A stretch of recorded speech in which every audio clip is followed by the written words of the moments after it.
want to thank the S&BP family for bringing me here, and we're going to have an amazing time. That is for sure. Our webinar today is Securing the Future, Unlocking the Power of ISO 27001 in a Digital First World. Again, my name is Moses Omolaye, the founder and lead trainer of Mitigated Enterprise, which she had said before, we specialize in information security and related consulting services. And we are partners with standards and best practice. I must add that one of the best organizations to partner with. So what are we looking at today? What's the agenda? We're going to look at an introduction of the ISO 27001. Then we'll see why it matters. Then we'll also look at some of the key components of the ISO 27001. And then how is it implemented? We'll look at the process. And we'll look at a few of the common challenges and the solutions to those challenges. Then we'll look at the benefits of having the ISO 27001 certification. And then we'll look at the clauses and what we call the Annex A controls. Also, we'll see the documentation that is entailed in ISO 27001. Then we'll look at a brief case study of one of the implementations that we had done as a company and the outcome. And then we would have the question and answer session. So, what is ISO 27001? First of all, before we even talk about ISO 27001, we need to understand what information security management system is. So as the name entails, it is a system put together to manage your information security. So ISO 27001 is a globally recognized standard for information security management systems. So that is to tell us that there are other frameworks and standards. However, ISO 27001, I dare to say, is the most widely used and accepted. And why is that? How do they come up with standards? For instance, ISO, how they come up with standards is they get people from different geographies, industries, and different parts of the world. They come together, they brainstorm based on challenges, based on regulations from different parts of the world, and then they come to an agreement to say, okay, based on the inputs from industry leaders across board, across continents, across countries, we agree that these things or these indices would be globally accepted. So the committee is very large, people from different industries, different parts of the world, different countries. So that is why it is as robust as it is. Now, what's the purpose of the ISO 27001? This is to help us safeguard. So in information security, there's something we call the CIA triad, which is confidentiality, integrity, and availability. So ISO 27001 helps us to safeguard the confidentiality, the integrity, and the availability of our information. Just a brief, what's confidentiality? It means that information doesn't get to who shouldn't have access to it. So it's confidential enough to those that need to have access to it. So if person A doesn't have business having access to that particular data, they shouldn't have, or he or she shouldn't have access to it. Then integrity means that the information is both complete and correct. So you could have information that is complete but not correct. I'll give an instance. I write a note and I say, tell him to meet me at 12 by the lobby. And you pass the information to say, meet Moses at 12. Is the information correct? Yes. But is it complete? No, because you didn't put the lobby, which is the concluding part. And it can be complete and incorrect. So you can say, Moses said you should meet him at the lobby at 2 p.m. Is the information complete? Yes. But is it correct? No. So that is what integrity is.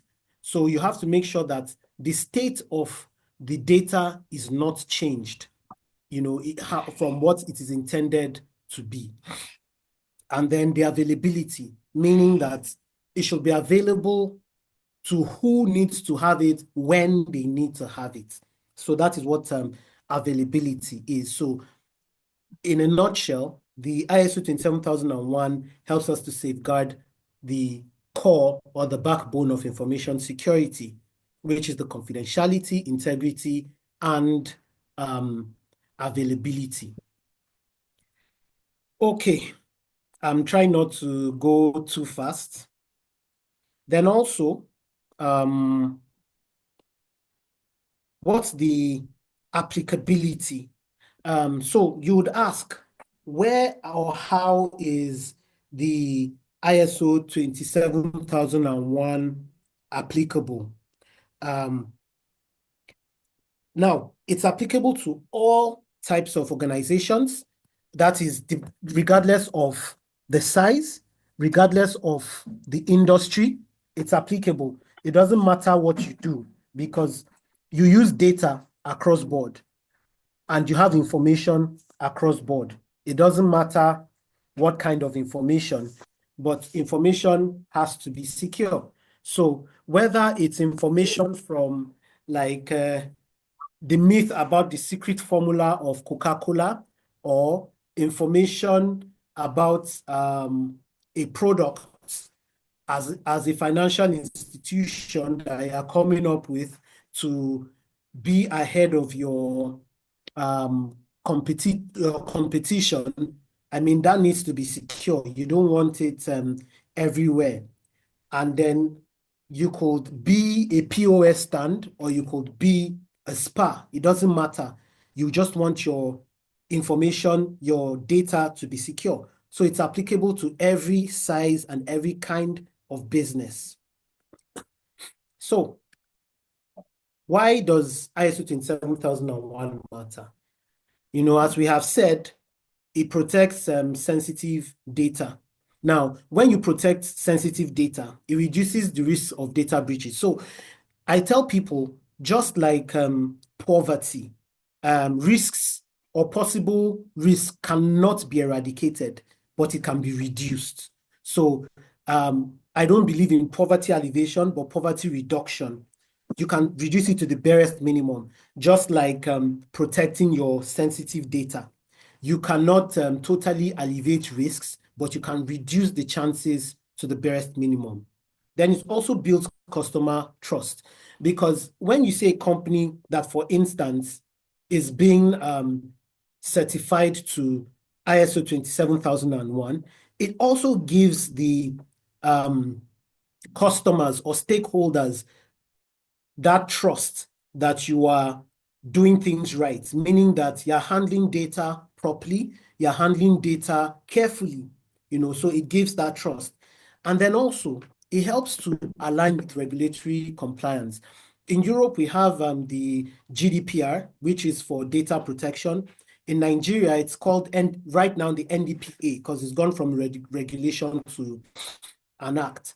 California has theirs, and then India, different places have theirs. So you would see that the handling of data within the ISO 27001, it also aligns with the things you would need to do while you are trying to implement, say, the GDPR or the NDPA or any type of regulatory compliance around information security. Sorry, excuse me. Then you have business continuity. So it helps to minimize impact from security incidents. So meaning that if there are security incidents, instead of business being grounded, at least to for critical operations, your business would be able to run. So it helps with business continuity when you put the right things in place. Not because a service is down or an operation is down, that means everything is grounded. No. A proper implementation of ISO 27001 helps you to run your business or a continuous running of the business even if it's just critical aspects of the business that are running for that period of time. And then there's what we call the competitive advantage. So I have a decision to make. I want to patronize a service. Service A tells me that we are certified to ISO 27001. Service B is not certified to ISO 27001. I am particular about the handling of my data and the security and safety of my data. I mean, your guess is as good as mine, which I would go with because I would feel more secure knowing that these people have put things in place to put security as that is in the front burner. Now, there are some key components of ISO 27001. So we'll look at them one after the other. We have information security management system, which I had said earlier that beyond ISO 27001, we have other management systems. However, ISO 27001 has become like a preferred framework because of how robust and widely accepted it is. So the information security management system, which is called the ISMS for short, is a framework to manage information security. Then we have the risk assessment. Now, the ISO 27001, excuse me, is a risk-based framework, meaning that it puts risks in the forefront. It doesn't work blindly.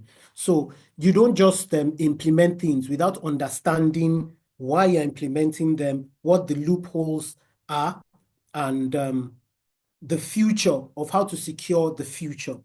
I'll give an instance. We have new entrances right now. We have AI.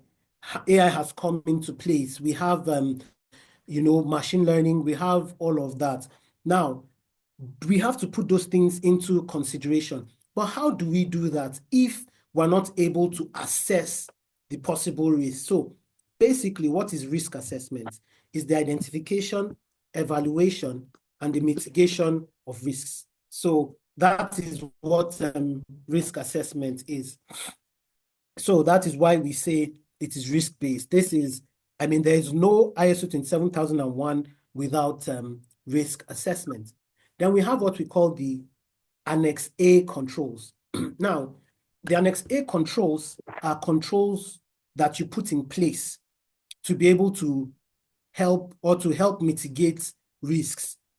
Before the 2022 version, we had 114 controls and I think 14 categories or themes. But in this version, the 2022 version, which is the newest one, we now have 93 controls, and then there are 4 themes or 4 categories, which we will see as we progress in this webinar. So some of the things like access control, implementing, your incident management and all of that. So those controls are, I must add that even though there are 93 controls, the good thing about how robust ISO 27001 is that it can incorporate into other frameworks. You can bring controls, you can even create custom controls and implement too. But I hardly would see where those 93 controls would not be sufficient. I'm not saying it's not possible, but the possibility is very slim because when you look at the depth of all controls across those 4 themes, you'd know that it's a lot.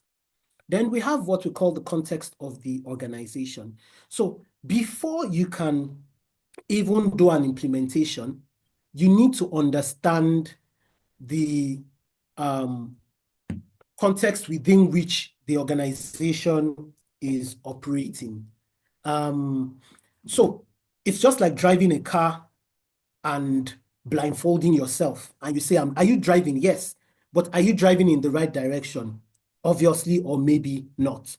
So every organization or before every implementation, there must be a capture of the context of the organization. So it means that you have to understand internal and external influences. You know, your competition, you need to understand what needs you're trying to meet. You need to understand who your external, internal stakeholders are. You need to understand things like your internal, your external issues. That has to be captured, so that you can have a good implementation. But if you don't, then it is like disaster waiting to happen. Now, very important is leadership commitment. Now, nothing can happen without leadership committing to an implementation. Now, why is this important? A lot of times people don't like change within even structured settings. So because they don't like change, if there's nobody mandating for that thing to be done, they probably will take it with laxity and not honor what they're supposed to do.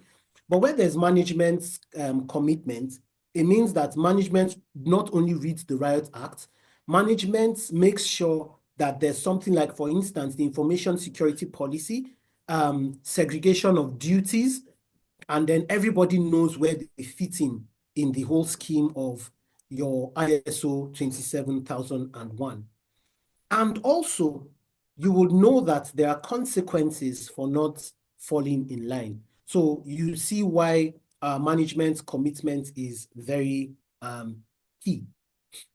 So what's the implementation process like? When we want to implement ISO 27001, there are things that we need to do. The first thing is to obtain top management support. And the word top management is used specifically here because you can be, for instance, a team lead or IT manager. Are you management? Yes. Are you top management? Probably not. You have a CEO, you have a COO, you have a CISO, you have, a board, you have that level. So support has to be obtained from the highest level of management. From the highest level of management, there must be support obtained. So you have to secure the buy-in of management, and it is management that would now allocate resources as needed for the implementation. When we say resources, from budgetary resources, financial, to human resources, to training needs, to all of that.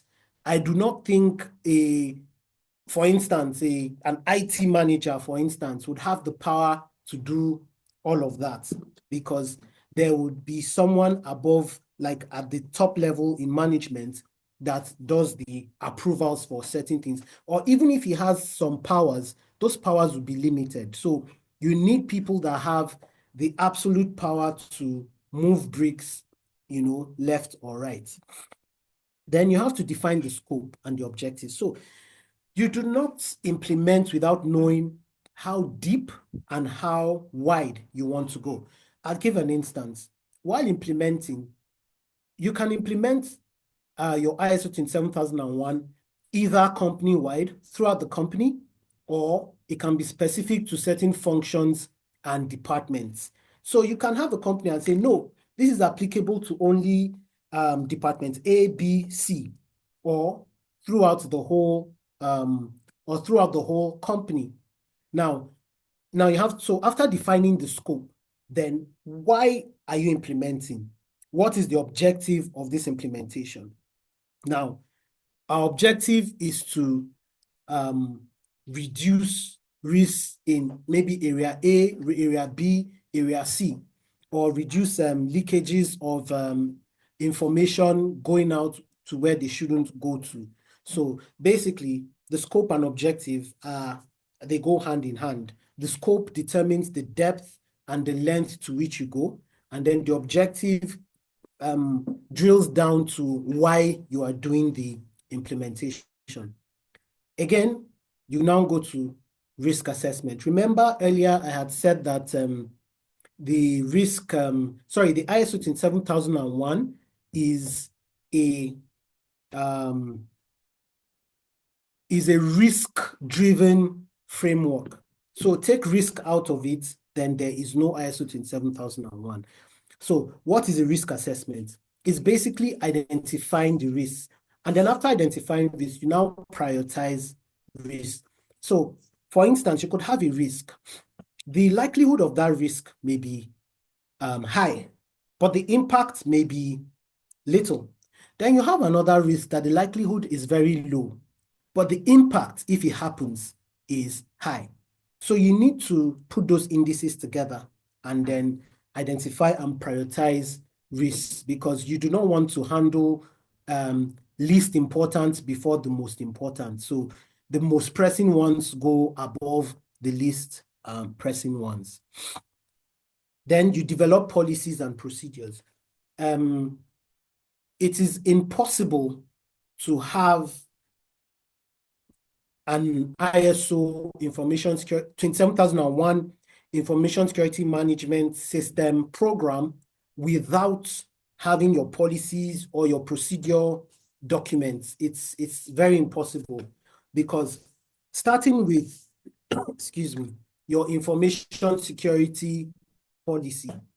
Now, what does the information security policy do? It gives you an insight to how the information security program is run in the company, who does what, and if A happens, how would you handle it? Escalation matrix, different things. So, and then there are different procedures. We spoke about business continuity. You must have a document to show how you handle business continuity, for instance, in case of disruptions. You even have things like HR security policies. When someone is employed, what are the measures taken? How do you verify the identity? How do you verify that this person is not a criminal or would not be toxic security-wise for your environment? There are policies that govern, all of that. And these policies have to align with your Annex A controls. Sadly, in this session, we cannot drill into 93 controls, but I just gave one, for instance, like the HR security policy. Now, that helps with verifying identities of employees or people yet to be employed. Then you must train your employees. Now, in case we do not know, the voucher that's been given for free on this webinar is a big deal, because if you can train even with the champions course, which is what is given for attendees or to attendees of this webinar, as long as they meet the condition set, trust me, you have just started your journey to being part of implementing and supporting an ISO 27001 program. Just by virtue of that course alone, you could do a lot within your organization. So I would like us to take that seriously and meet all the conditions as stated by the anchor.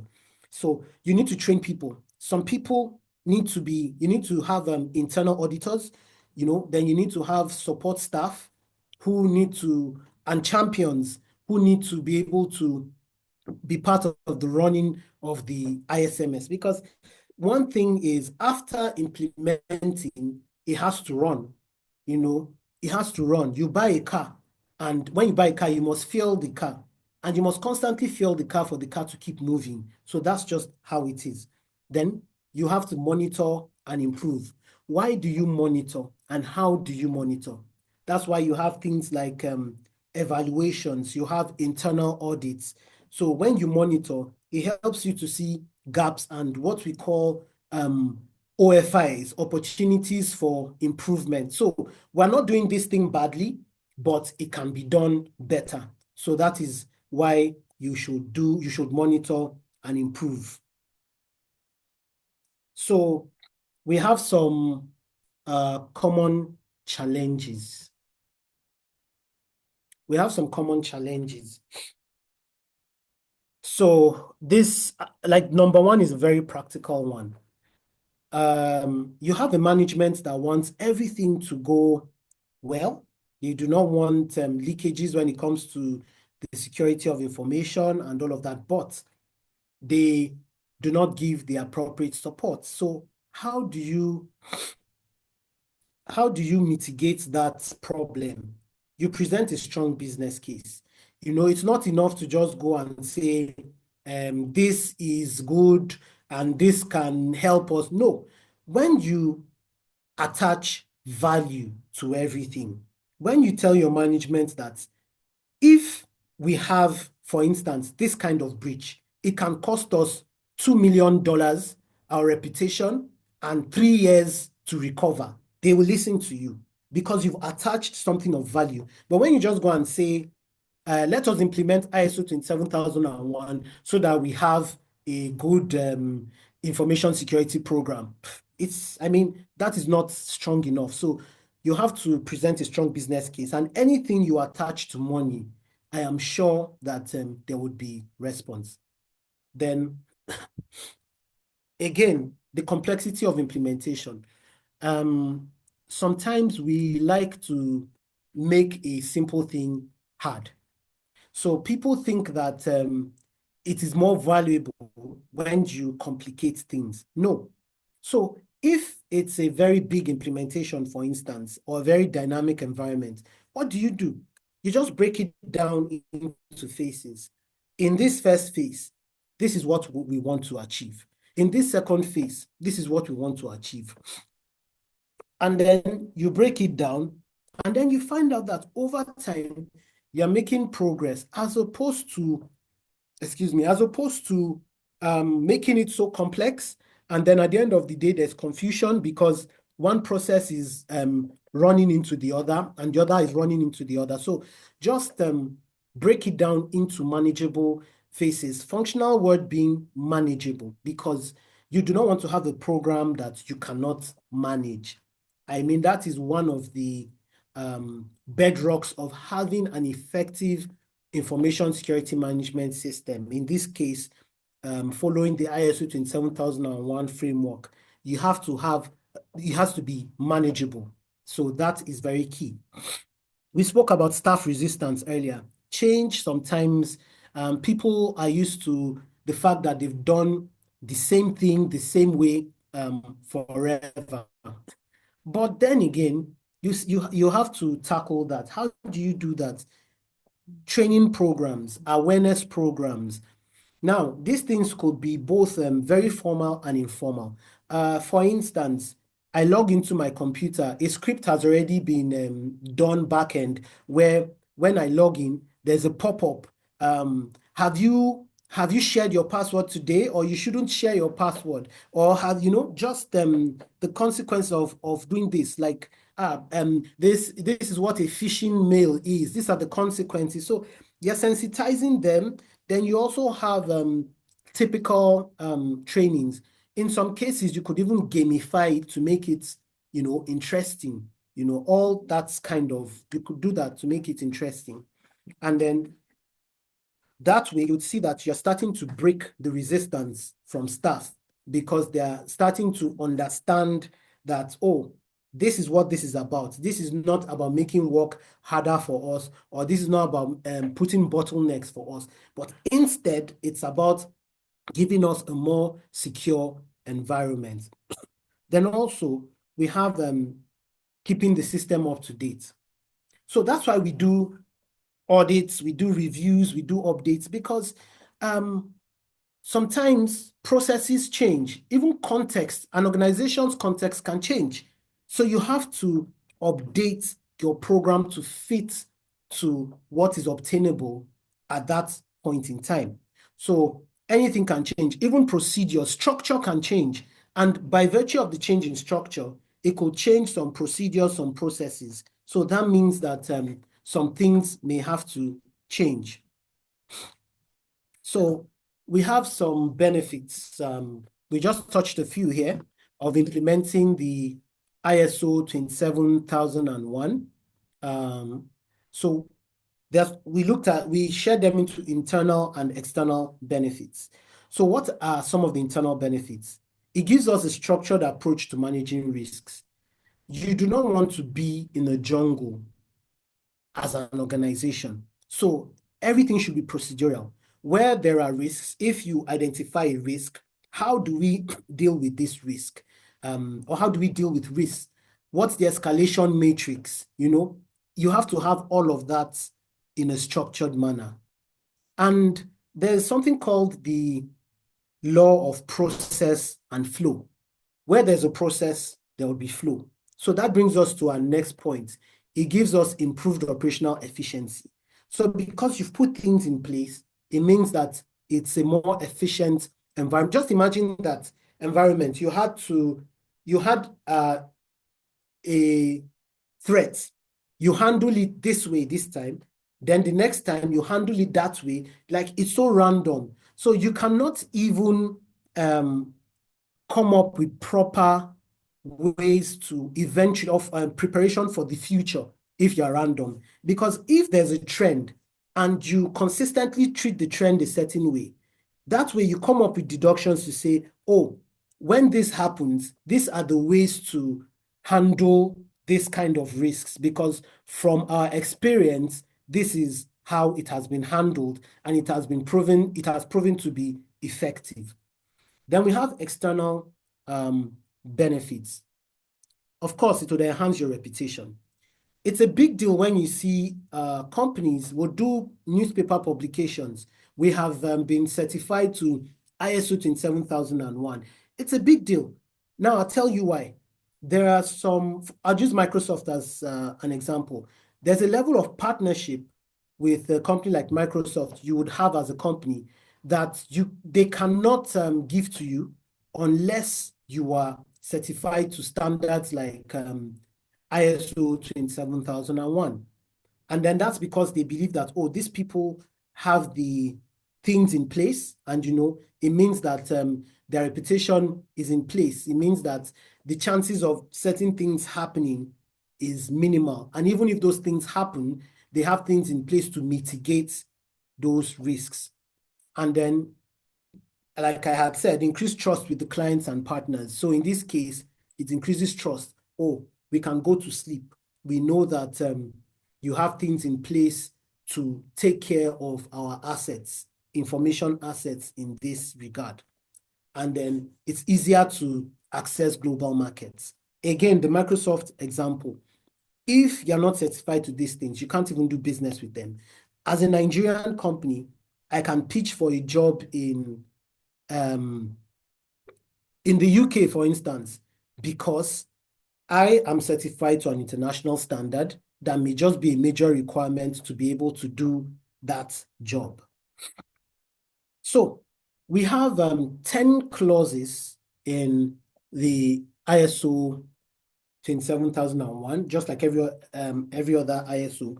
But clauses 1 to 3, they are not auditable. So that's why we always start by clause 4, because those are the clauses that you can audit by. So basically, what is clause 4? Clause 4 is the context of the organization. And what is the context of the organization? It helps us to understand the internal and external factors that affect the information security within our environment. So there must be internal factors, there must be external factors. So we need to identify those internal factors and external factors. Then clause 5 is leadership. And this is where we talk about leadership's commitment, and then leadership would also give us or spell out the roles and responsibilities for everyone within the program of the security management system. Then we have planning. So it's in the planning phase that we would address the risks and then opportunities. Now, with the when we say risk management approach, that means we will then, you'd identify, you identify, you evaluate, and then you also categorize. After categorizing the risks, you also prefer solutions for solving the risk or reducing the risk. Now, don't forget that sometimes we accept risks if it's within an acceptable range and maybe it won't cause any harm. Sometimes we transfer risks. You have things like insurance. That's a classic example of risk transfer. And then other times we mitigate the risk so that those things don't come up again. And then we have the planning, which is clause 6. And in planning, you now address those risks, sorry, we spoke about planning. Now support. After context, leadership, planning, then the support. So we've identified the risks, we've gone through the risk management process. Then in the support phase, you allocate resources and you ensure that there's staff awareness and the competence of the staff is in place. You know that you're not putting a square peg in a round hole, that the person that is meant to handle A is handling A because he has the skill and the expertise to handle A. Then we have clause 8, which is operation. So in clause 8, that's where you implement and manage the ISMS processes. So this is where we put the processes into action. So like I said, because this is just an overview, we can't go deep into it. Just as a side note, note that at standards and best practice, we have courses that go from the foundation to the champions course, to the lead auditor, to the lead implementer course. So in case, which I believe a lot of us want to go more in depth, we need to look into those courses, and I'm sure we'll be directed on how to go about it at the end of this session. So yes, the operation is where we'd implement and manage our ISMS processes. Then clause 9 is where you evaluate the performance. You monitor, you measure, and then you audit. So when you monitor, then you measure, and then you audit. Now that tells us, so how is it performing? How would you know that your ISMS is performing? You have to measure. You look at the indices. Over time, have things gotten better? Over time, have things gotten worse? So when you measure by the indices with which you come up with, then you audit, and then where there needs to be improvement, that brings us to clause 10, which is continual improvement, where we need to continuously improve on the ISMS. So during the audits, during the evaluation, during the reviews, we would identify opportunities for improvement. And when we identify the opportunities for improvement, we implement those improvements that we have identified. So we spoke about the Annex A controls, and I said we have 93 controls. We have 93 controls. Now, these controls are segmented into 4 themes or 4 categories. We have the organization controls, which are 37 controls. We have the people controls, 8 controls. We have physical controls, 14 controls. We have technological controls, 34 controls. When you add them up, they cumulate to 93 controls. Now, when you are implementing the ISO 27001, you have to go through each and every one of these controls, and then you have to identify which is applicable and which is not applicable to that implementation. Now, it's not just identifying which is applicable or not applicable. There must be a justification to why it is applicable or why it is not applicable. So it's not a box that you just tick, and tick. No. Why is this applicable and why is this not applicable? Again, for more in-depth into, or for more depth into this, you could pick a course and that would show us the depth. But this is the core of our implementation, these controls. So we have some mandatory documents, mandatory records. So for instance, I'll just show some here. When we talk about mandatory documentation, things like the scope of the ISMS, which comes from clause 4.3. Now, you can see that in clause 4.3, there we get the requirements of the scope for the ISM. Don't forget that we said clause 4 is the context of the organization. But how would you know, in knowing the context of an organization, the scope is part of, the scope of your implementation is part of it. So how deep, how wide is the implementation going to go? Is it company-wide? Is it department-centric? Is it only for some functions? So now, how is that expressed? Is through an ISMS scope document. Then we have the information security policy, which is born out of clause 5.2. Then we have the risk assessment, risk treatment process. So these are just some listed, or these are the listed mandatory documents. We have quite a number here. And like is shown on this graph, you would see where the documents are tied to, both the clauses and the controls. For instance, you see acceptable use of assets. That is taken from control A5.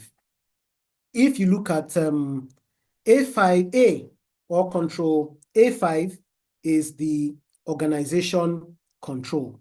We have 5, 6, 7, and 8. So that's taken from A5. And then you'd see how it's expressed. It's expressed as the IT security policy.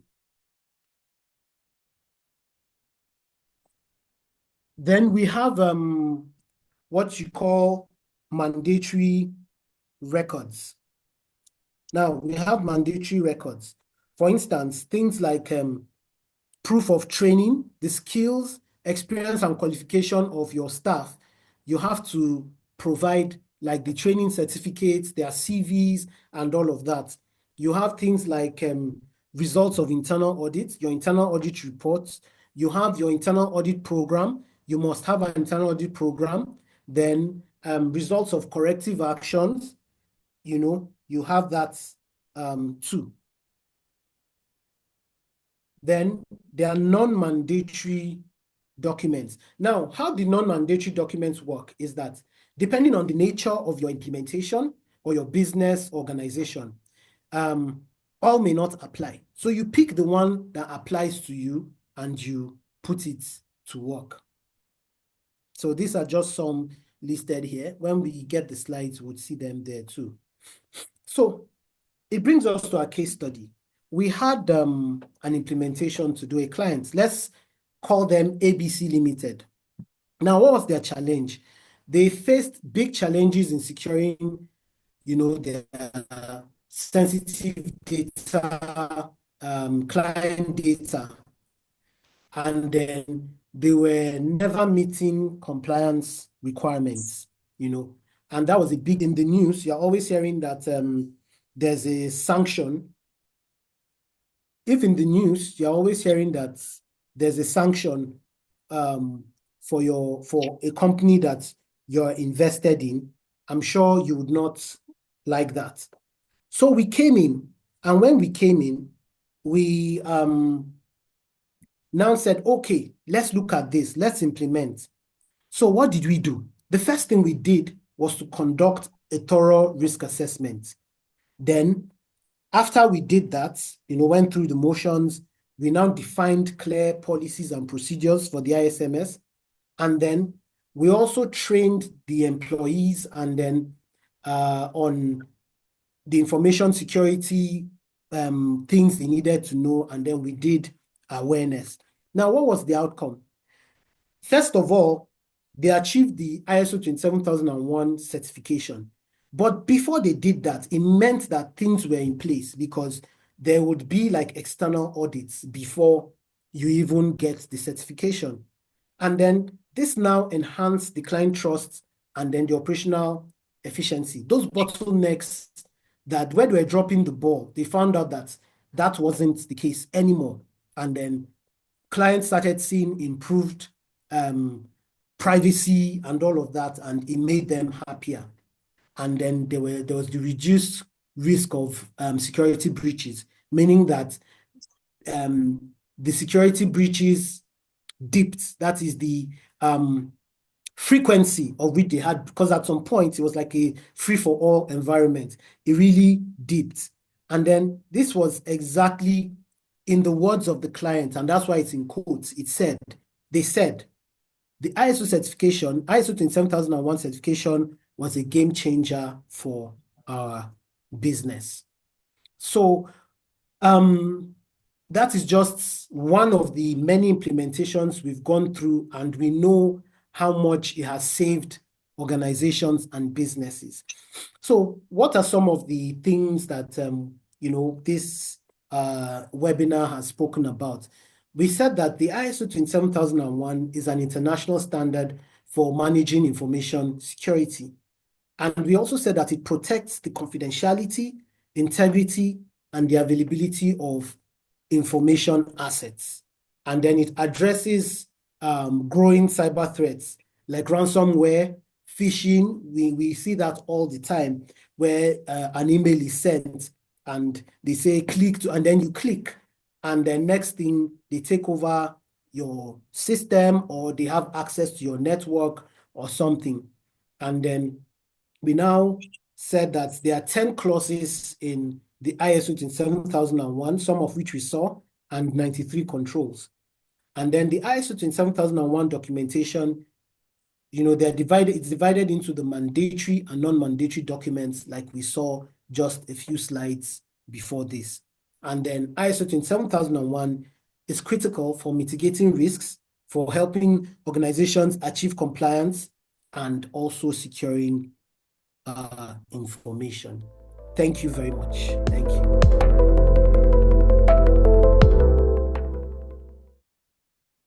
Standards and best practice, your partner in professional development.